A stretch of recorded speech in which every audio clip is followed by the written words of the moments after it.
What also causes least of brain-derived neurotrophic factor is full hydration. The brain cannot function if it's dehydrated. Our brain is a hydroelectric system, so no hydro, and that's water. No electricity, so full hydration. How does full hydration happen? At least 8 glasses of water throughout the day with that little bit of Celtic salt with every glass. And what that does, that Celtic salt with its 3, magnesium, it causes the water to be pulled inside the cell.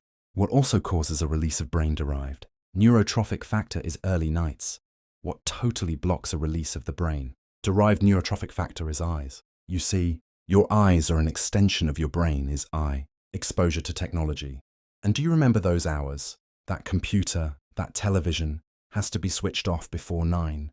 But it's a documentary that you've been waiting to see for a while. Well, because of iView, because of recording, you don't have to watch it at that time. So to cause a release of brain-derived neurotrophic factor, make sure you're going to bed early. Number 6, sunshine.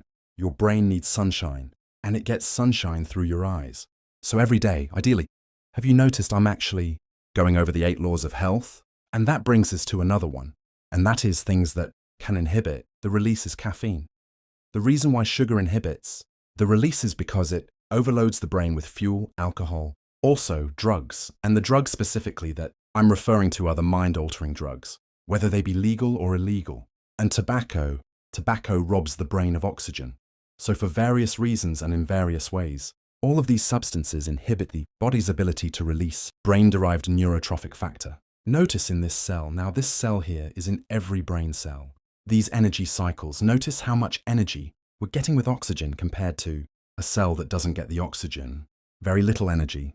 And so that's where pure air comes into it. If a person's smoking cigarettes, they've got a huge reduction in oxygen going to the cell. And if a person is breathing in moldy air, chemical air, stale air, bad air, it inhibits the brain working properly because we're only getting this much energy instead of that much energy.